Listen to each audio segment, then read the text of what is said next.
The title of this poem is The Way They Fly. Ahem. Monika begins reciting her poem.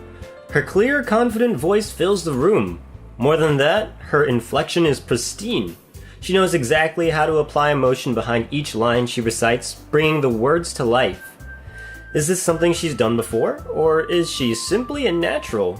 I glance around me. Everyone has their eyes on Monika. Sayori looks amazed. Yuri has an intense expression on her face that I don't understand. Finally, Monika finishes the recitation. The four of us applaud. Monika takes a breath and smiles. That was so good, Monika. Thank you very much. I was just hoping to set a good example. Are you ready to go next, Sayori? I'll go next. Ooh, Yuri's fired up all of a sudden. Yuri clutches a sheet of paper between her hands and stands up. Keeping her head down, she walks quickly over to the podium. This poem is called... Yuri anxiously glances at each of us. You can do it, Yuri. It's called Afterimage of a Crimson Eye. Yuri's voice shakes as she starts reading the poem. Just a moment ago, she practically refused to do this. Why is she suddenly putting in so much effort? As Yuri gets past the first couple of lines, her voice changes. It's almost like what happens when Yuri gets absorbed into her books.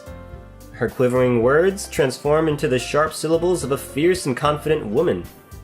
The poem is full of twists and turns in its structure that she enunciates with perfect timing. This must be a rare glimpse into the whirling fire Yuri keeps concealed inside her head. Suddenly, she's finished. Everyone is stunned.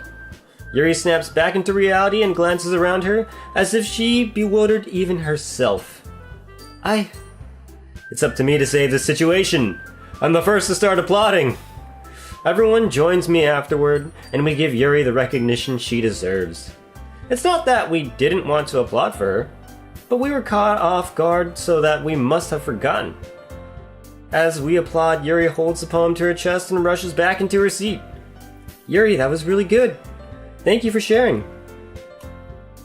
Looks like Yuri is down for the count. What? Why? Okay, she's all done. That is all the public energy she could muster. Okay, I guess I'm next then. Sayori hops out of her chair and cheerfully walks to the podium. This one's called My Meadow. Sorry, I giggled. Sayori. It's a lot harder than I thought. How did you guys do it so easily? Try not to think of it like you're reciting to other people. Imagine you're reciting it to yourself, like in front of a mirror, or in your own head. It's your poem, so it'll come out the best way. I see. Okay then. Sayori begins her poem.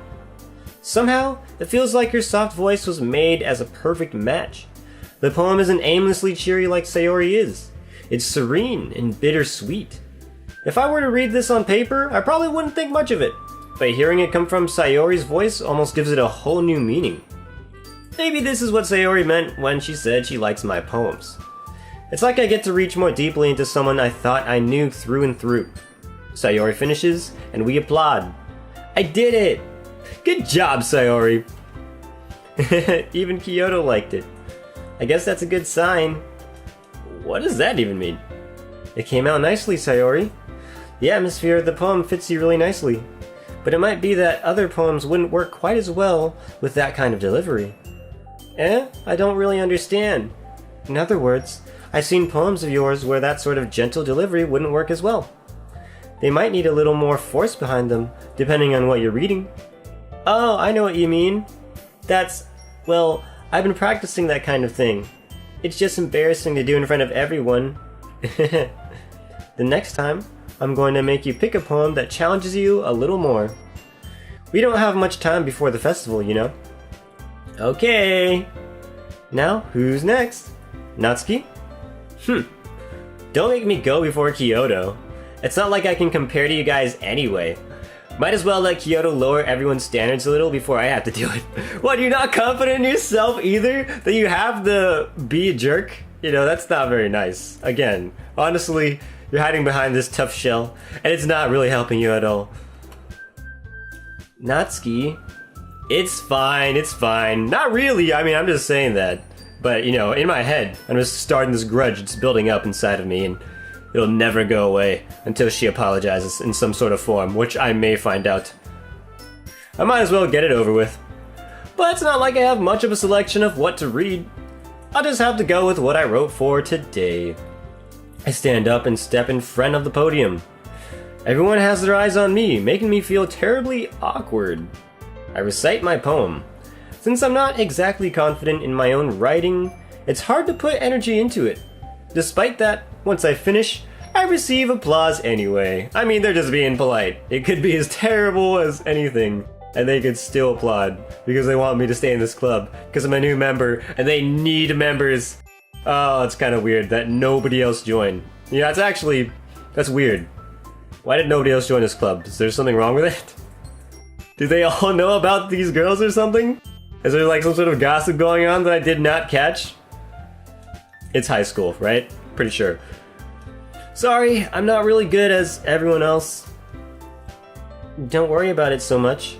I think it's less about your abilities and more about your lack of confidence in your writing. That's something that'll improve over time, though. Yeah, maybe. Alright then. That leaves just you, Natsuki. Yeah, I'm going. Natsuki begrudgingly gets out of her seat and makes her way to the podium. The poem is called... It's called... What? Why are you all looking at me? Because you're presenting. Jesus Christ. Again, please. Natsuki. Anyway, the poem is called Jump. Natsuki takes a breath. Once she starts reciting the poem, her sour attitude disappears a little. While she's still a little unenthused, her poem has a rhythm and rhyme to it. It's Natsuki's trademark style, and it works surprisingly well when spoken aloud. The words feel like they bounce up and down, as if giving life to the poem. Natsuki finishes, and everyone applauds. She huffs back to her seat. That wasn't so bad, was it? Easy for you to say. You'd better not make me do that again. Well, do you at least feel prepared enough to recite a poem in front of other people? I mean, doing it in front of other people will be way easier. I can put on whatever face I want for other people. But when it's just my friends, it's just embarrassing. That's a surprise, Natsuki. I think it would be the other way around for me. Well, that's just how it is, so... Well, I guess in that case, you won't have much to worry about for the festival. That said, I want to thank everyone for coming through. It might be hard, but I hope that you all have an idea of what it's like now. You see, that's one thing I have to note, because Natsuki and Sayori have very differing opinions on this topic. So, Natsuki thinks that it'd be easier to recite a poem to a bunch of people because she can just put on a fake face. And that kind of makes sense too, because honestly, sometimes you need to put on a fake face to be an adult. And, you know, otherwise prevent drama, which is really kind of weird to have. It's kind of weird having drama over nothing, so, I mean, you could just put on a fake face and it doesn't bother anybody. Unless it bothers yourself and your pride, so that's one thing. But hey, that's one thing about being an adult, I guess. Or growing up, really.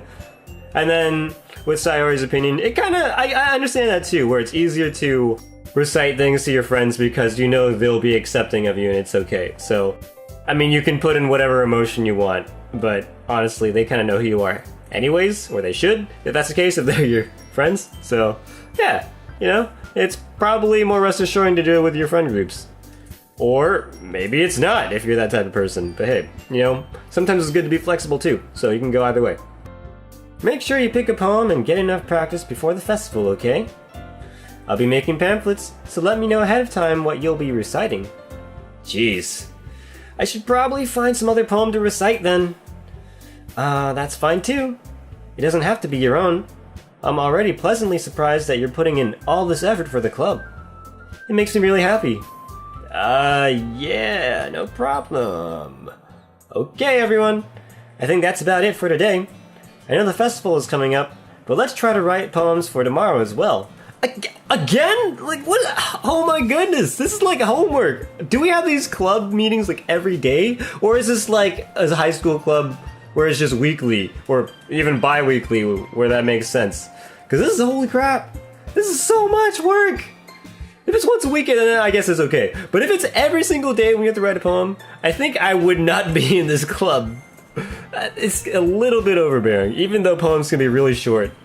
But you still want to be creative, otherwise it looks bad on you. You know what I'm saying? It's been working out really nicely so far, so I'd like to continue that. As for the festival, we'll finish planning tomorrow, and then we'll have the weekend to prepare. Monday's the big day. I can't wait! I can do this. I can do this. Come on, Yuri. You gotta get your strength together. Alright. I stand up. There's no way I'll be able to find the same enthusiasm as Sayori and Monica, but I'll do my best to get through it. It's for the sake of the club. And impressing Monica! Why are we impressing Monica? I don't... whatever. I mean, I guess she's the president, but we didn't have a thing for her. She's already out of the book. In any case, then I'll have to do my best. Ready to go, Sayori? Yep. Look at you two, always going home together like that. It's kind of adorable, isn't it? Jeez, guys, lay off. I know you wanna, be a part of this, but you can't. It's a one-on-one kind of thing, and I'm not very good in talking with groups since I can't, personalize my conversation to all three of you instead of just one person. I don't know, I think it's easier to talk one-on-one with people. But hey, maybe that's just me. I also find it easier to talk to crowds instead of just small groups. But then again, I like hanging out with small groups. Interesting. Don't make such a big deal out of it. It must be a little nice, though. Well... I mean, how am I supposed to respond to that? It's okay, Kiyodo, you don't have to say it. Whatever, let's go already. I'm just gonna be super aloof about it and walk out, because that's how you take things. You have to pretend like you don't care, and that way they can't pick on you for it. High school tips. I walk home with Sayori once more. Even though it's only been a few days, a lot of things have already changed. But today, Sayori is being a little quieter than usual on the way home. Hey, Sayori. Sorry, I was spacing out. Ah, no wonder. I was thinking about something from earlier. I like how we get to... Sayori fumbles with her words. So, let's just say that one day, Yuri asked to walk home with you. Huh? What? Yeah, if I didn't know what was going on, I would probably be like, what you talking about, girl? What would you do? Yeah, what kind of question is that? Exactly. Thank you, me. Pat on the back.